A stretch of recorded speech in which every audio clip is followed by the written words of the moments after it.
on with another episode of Out and Up, where we encourage young athletes to achieve their very best outside the game. And like every show, we have another awesome guest. And y'all know how I do. I'm going to go ahead and let her introduce herself. Hi, I'm Chelsea Thorpe. I am a volleyball player at The Ohio State University. Hi. That would be the Buckeyes. Yeah. All right, Chelsea, we appreciate you being with us. You ready to get into the questions? I am. All right, where are you originally from, born and raised? I am from Chicago, Illinois, born and raised on the west side of Chicago. Oh, already said Chicago, but you got that. Got you. Yep. So we're going to touch a little bit on the west side of Chicago, but we're going to go ahead and get into some of the sports questions to get started on the interview first. When did you start playing volleyball? So I started playing volleyball when I was 8 years old. I was in second grade, and at first I was a dancer. But my mom, her coworker was like, hey, your girls are really tall, so they should get into volleyball. And that's how it all started. All right. So what position do you play in volleyball? I am an outside hitter. All right. Yep. Have you played any other sports? Not really, no. I was a soccer girl when I was like 3, but I mean, a lot of kids did that. So that's what I did. All right. So you told us how you got started. But were there any other inspirations? Did anybody in the family play? Were there any other inspirations to playing volleyball? Well, my mom, she was always a volleyball fan, but I don't think she was ever really good at it. Like she played in middle school. My dad was a big basketball fan, so just playing sports was really, really key part in our family. All right. Never took a shot at basketball? Nope. Never played basketball. Okay. So never played organized basketball. Can you hoop a little bit? I will say I love basketball. Basketball is one of my favorite sports to watch, and I think I can shoot some hoops. So I will hold my ground on that one. All right. What have been thus far? I know you've already said the awesome university that you go to, but I'm going to ask you already, like, what have been some of your greatest accomplishments and achievements in the sport thus far? Yeah. So when I was 14, I was runner-up national champion. So that was pretty cool. I was an All-American that year.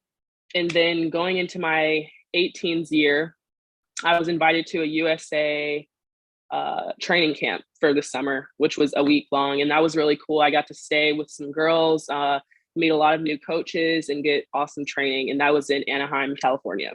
So that was my first time going to California ever. So it was just really cool to see some new faces and learn a lot of new things.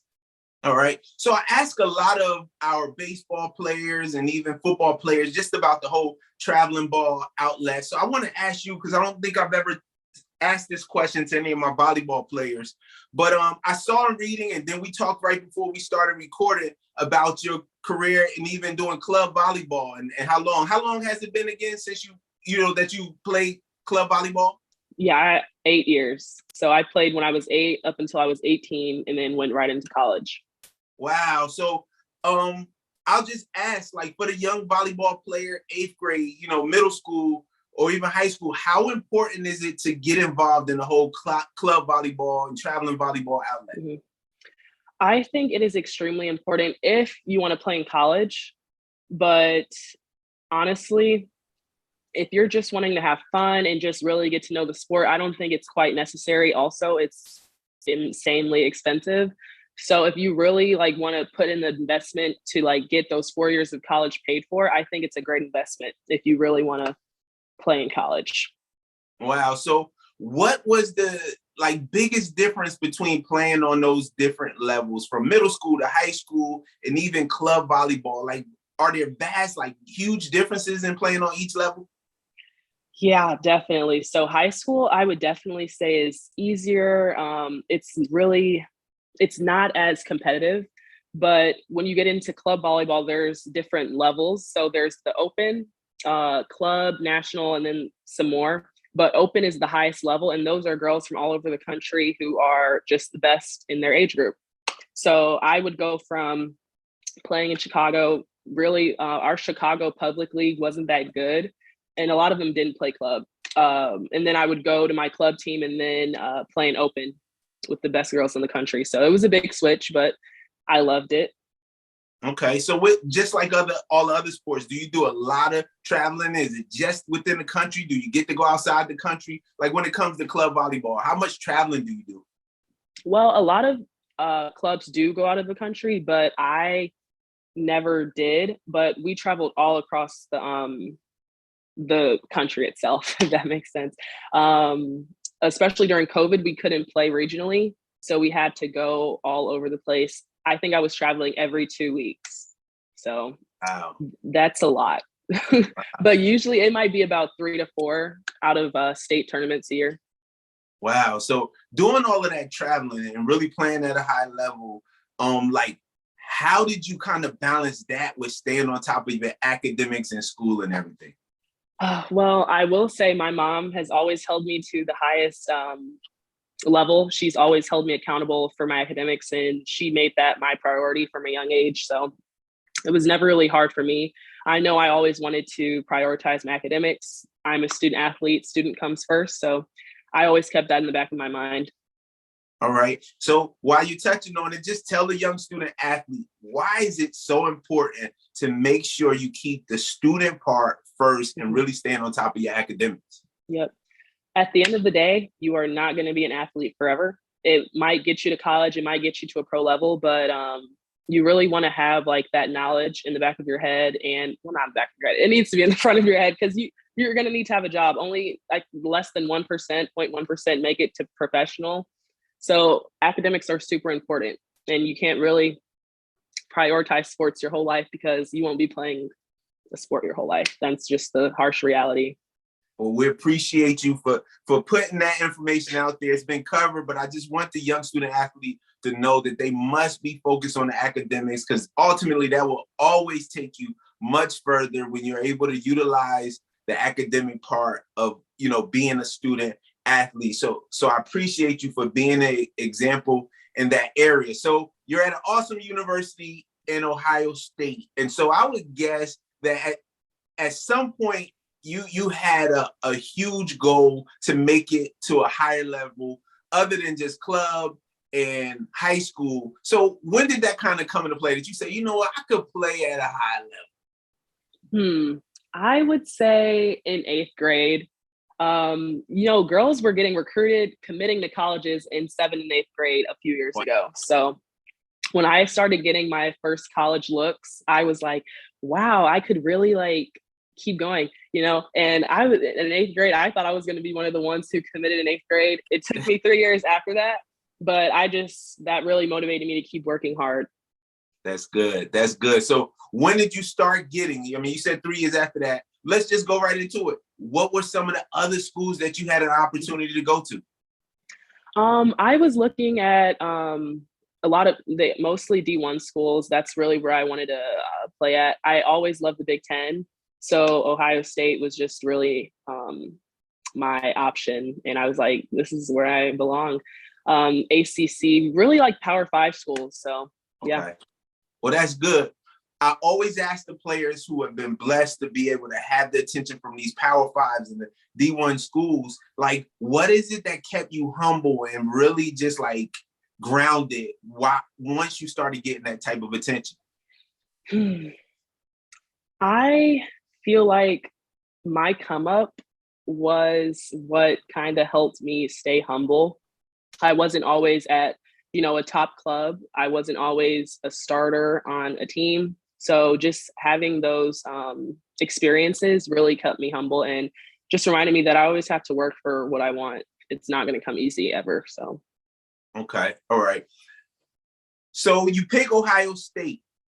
What was it in totality that pulled you right in? Again, I know these were the big schools that you were looking at, but what was it to make the final decision on Ohio State? I personally love the coaches. They were a new coaching staff, and I just really liked how adamant they were about building up a new program. And love the coaches. The school itself is awesome. I love Columbus. It's huge. Coming from a big city, I wanted to come to a big school. So Ohio State seemed like the one. All right. So I noticed in doing some reading that you were a captain a couple years in high school, correct? Mm-hmm. So So I will ask this because I know with being a captain, I haven't met too many teams that make players captain just off of their ability to play well. It takes some leadership. How important is leadership to you when it comes to being on the court? Leadership is so important, and it's not just about how you play, it's about how you treat other people. It's about how you serve other people, and I think that was what was really important to me being captain those 2 years. That's good. And you hit something that so many people fail to know about leadership. You feel like leader like puts you on the top of this throne and everybody serves you, but you just hit it. Leadership is not about what people are doing for you as much as it's about serving others and Right. making sure others are in a position to succeed the same way. Mm-hmm. And so that was a good point that you made, and I appreciate you for touching on that. I want to kind of finish up on the school and a message I want you to give to the young athlete watching. What are some things they should look at when deciding what school they're going to? First off, well, I think everybody should go on a visit to whatever school they want to go to, and you'll really get that feeling that it feels like home when you step on campus, or even like when you spend some time. But definitely prioritizing academics. Is it a good school? Are they going to provide you with good academics? Location, do you want to be near your family? Do you want to be away? Do you want your family to come watch you play? Think about those things. Your coaching staff, that's really important. Those are the people who you're going to be with every day. Your team. So just all those things and what really is important to you. So when I was going through my recruiting process, what was really important to me was the coaching. So I really wanted to develop as a player, and I needed coaches that would help me do that. And I felt like I got that here. That's good. That's good. And so I want to go into a little bit of your training regimen, what you kind of do to help you get to the level that you're on, as well as just a little bit more on the schooling and academics and transitioning from that standpoint. But I also want to just touch on, I said I would get back to it, just the fact that you're from Chicago, the west side of Chicago. Mm-hmm. And so from the outside, the person that's not from Chicago won't always know that Chicago is not everything that may be put out there all the time. But we said in conversation, the west side is one of those areas that may be considered one of the rougher areas in Chicago. What was life like growing up for you there in the west side of Chicago? Well, growing up, my family was a middle-class family, and we lived in North Lawndale, which is probably one of the worst neighborhoods in Chicago, if I'm being honest. I was blessed enough to have parents who worked 2 jobs, who could take me and transport me to wherever I needed to go with 2 cars. So that was just how I was blessed, but not everybody in my neighborhood was blessed like that. So, I mean, it was tough, like, crime. It was all like, we heard everything, gunshots every night. Like, I mean, it's just more motivation to kind of like get out of there. Got you. And so I appreciate that. It's always good when we're able to have examples like yourself that's doing such an awesome job on the academic end in the sport that comes from areas like that, because it gives that example to the young athlete across this country, whether we're talking about New York, New Jersey, Chicago, parts of California, whether it's St. Louis, anywhere you name where there's a lot of crime going on, that, sometimes our young people feel like there's no hope and I can't make it out. I can't make it, over my circumstances or my situation. And so you're just another guest that proves that, hey, when you focus, and you have a goal, you can make it. And so I'll just ask you kind of in closing just about your upbringing in Chicago. Like, what was it that kept you? And you kind of touched on a little bit with your parents and they're bringing you up, but what was some personal things that helped you to stay focused amidst everything that was going on in Chicago? Well, I am very big about my faith. I am a Christian, so really memorizing scriptures, just God has plans to prosper me, not to harm me, plans to give me hope in the future. Just really memorizing scriptures like that are important to me, and having faith that they're true is awesome. And that is really what keeps me grounded and looking forward and happy about what's to come next. That's good. And I'm going to tell you all watching, y'all probably say, Mr. Rogers goes out, Antoine goes out and just pick people who come from faith-based backgrounds. That is never the goal, but I'm gonna tell you, and I'm gonna say this, I thank God that this is a platform that he blessed me with. That's not my goal, but I know that's God, because we've had so many guests who continue to say what keeps them grounded, what keeps them focused is their faith, is their faith, is their faith. And anybody that knows me knows I don't hide my faith. Right. And even as a public speaker, I go out to speak and I tell kids, one of the three things, I kind of got a little acronym, and one of the three things is their foundation. And their foundation needs to be something that kind of holds them in the midst of storms, in the midst of trials in life, and that keeps them firm. And so my foundation is my faith. It's obvious that your foundation is your faith.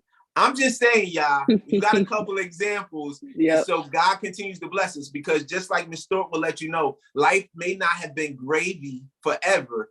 Coming up from, even the town she came up from in Chicago. However, she's able to stay firm, able to stay focused because she leaned on her faith.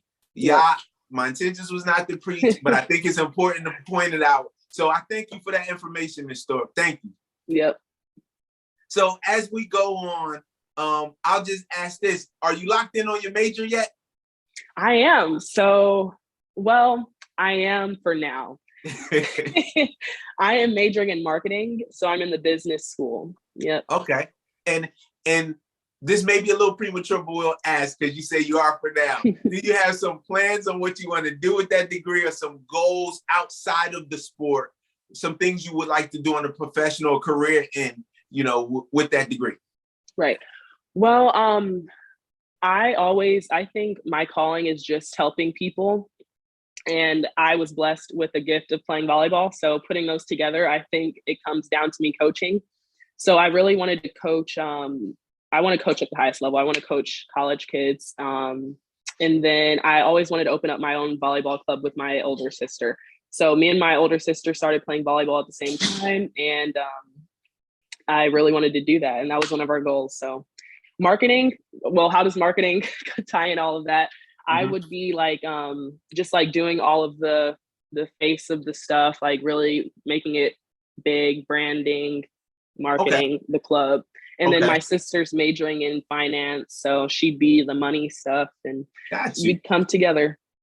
Got you. So are you good when it comes to the whole social media end of things already? I think so.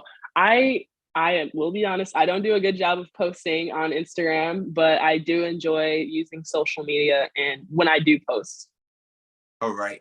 Well, that's good. So I did want to go back a little bit just to ask, from the academic end, was it a big transitioning? I guess we'll say, because you're just early in college, but from the middle school to high school, and like, are there vast differences when it comes to being a student athlete and making that transition? Yeah. So you go from, in middle school, there's not freshman, sophomore, junior, senior. So you go to that. And me, I was lucky enough to be a starter on varsity being a freshman. So it was just really like, you're the baby on the team. They're going to treat you like a freshman. They're going to treat you like, you have to really earn respect. And I think that's something that you don't really get in middle school, because you're playing with people the same age as you. So just earning trust and respect, and just like, being a good teammate, is really important when you get to that level. All right. So in the sport, and definitely being at this high level, have you had some moments where you faced a little stress or adversity, like you had to overcome, the mindset of the athletic part? Have you ever faced any of those moments along the way? I'm facing it right now. I mean, that's just what comes with being an athlete. When I was 15, I ended up switching clubs. It was just a really toxic environment. I'm not going to say playing club is always easy. It's not. Like, you're going to face trials. It's not always fun. So switching clubs was tough. I've been playing with these girls since I was 8. So that was a minute. And then I switched clubs, and then that's when I start playing at the highest level. So it was kind of a blessing in disguise that I need to switch clubs. And then now that I'm in college, another big jump. You go from being in high school, being the top dog, to being in college and you're nobody, basically. So just working on your craft and just working on growing and being patient and knowing that it's going to be okay. You're going to get to where you need to be.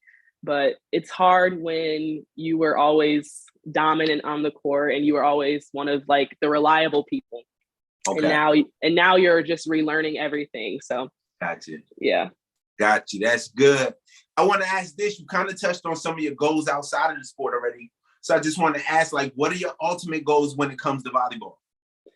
Volleyball. So after college, I want to play professionally. I have always wanted to play in Italy. So that is like a place where I want to go. But Right. anywhere that would offer me professionally, I would take it. All right. Have you in the sport, and again, it's touched on what you said some of your other goals are when it comes to coaching and everything. Have you ever done any mentoring or training of younger athletes already? Mm-hmm. Well, in our club, we would have just like talking to younger kids in the club. Um, a lot of, I mean, Black girls, I will be honest, it's a predominantly white sport. So any Black girl that I see, I will try to like encourage or motivate. A lot of people come up to me and I'm just like, hey, you can get there. Like a lot of people are making it and just keep working hard. So yeah, I All right. do. I like to mentor kids sometimes. That's good. That's good. I always like to press again, not with our guests as much as those that are watching, just the importance on having the mindset of giving back. So many times, and I think this is again a part of leadership. So many times we believe that these platforms that we're blessed, first we got to recognize that we're blessed to be on these platforms, but that the platforms that we're blessed to be on are not just about ourselves as much as it's about being able to help other people.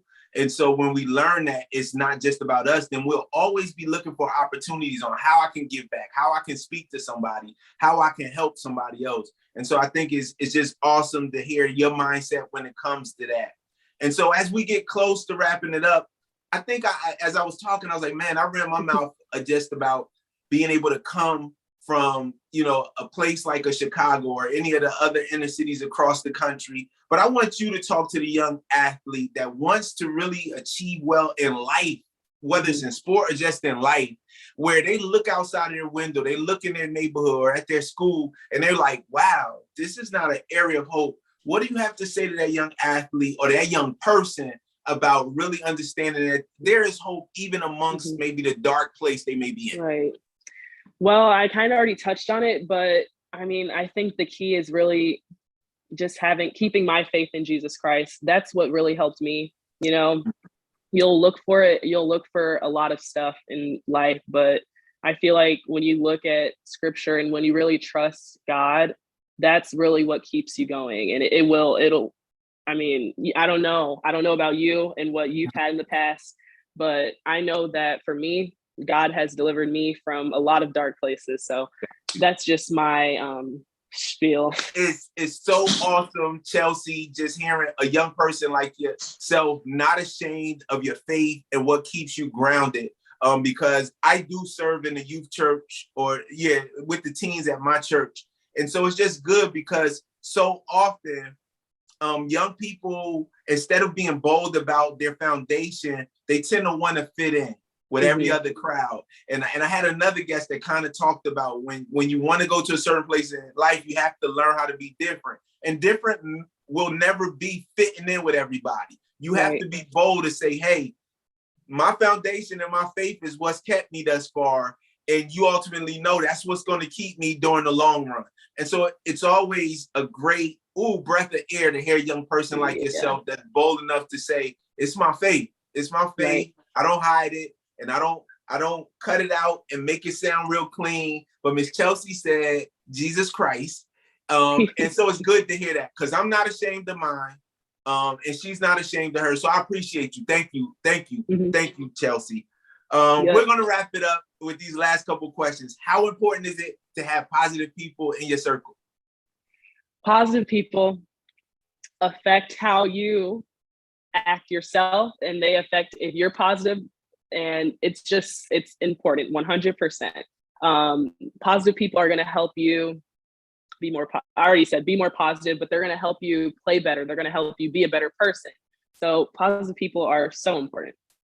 Well, we thank you for joining us today. And my last question, I always ask as we close out, is who or what is it that inspires you in life?